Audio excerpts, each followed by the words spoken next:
Hi, it's Mr. Martin, and we're in the art room.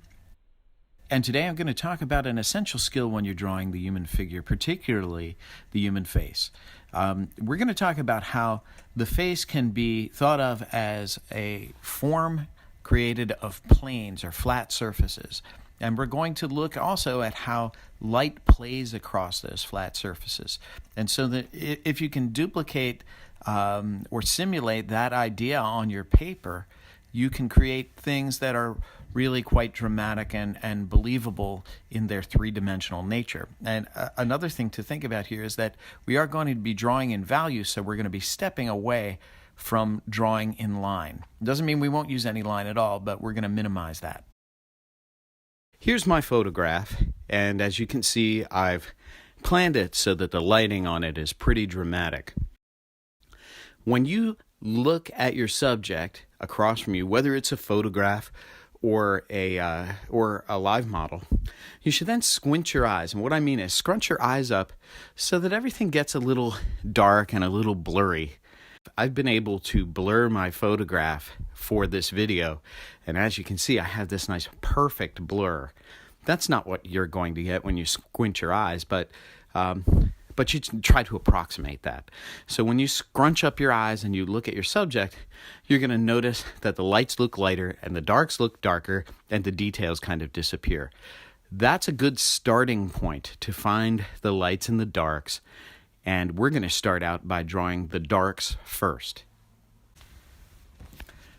So as I'm drawing, I'm using these broad marks to indicate the areas of darkness, and I'm pressing hard to get something that is fairly dark, and I'm lightening up on that.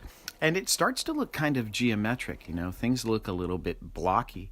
That's okay, because I can soften my charcoal later, either rubbing with my finger or rubbing with a tortillon or using a chamois or something like that.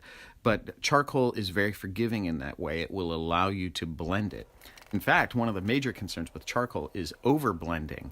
You can overblend it and blend away all of your contrast, so that's something to be cautious about.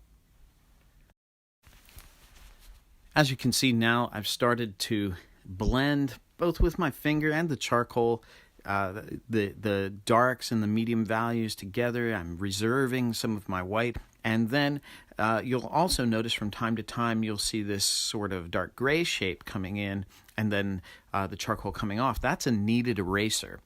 Kneaded erasers are great. If you've never used one before, kneaded erasers are a soft, unvulcanized rubber eraser, and you stretch it out to clean it, so you kind of stretch it and fold it over on itself like you're kneading bread.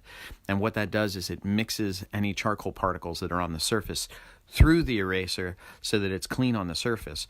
And in that way, you get a nice clean surface of your eraser to go back in. But you can shape those erasers because they will shape like clay into any form. And you can create fine points, or you can create the shape of an area that you'd like to be lighter. And you just kind of blot with that eraser rather than rub. And you can do really great subtle stuff by using your eraser as a drawing tool instead of the way we often use it, which is just to obliterate mistakes. In this case, we use it like a lightening tool.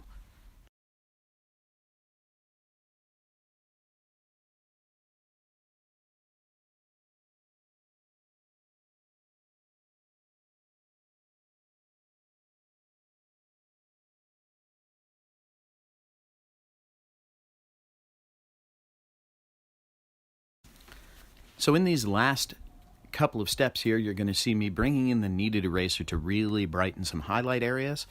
And you're also going to see me drawing with the end of the charcoal to create some fine details in areas that, really need it. So I'm going to bring more of that black fine detail in. And that kind of wraps it up. I hope you enjoyed the video. I hope it explained some things for you. I hope that you're charged up and ready to move forward with this. Good luck on your drawing. I'm Mr. Martin in the art room.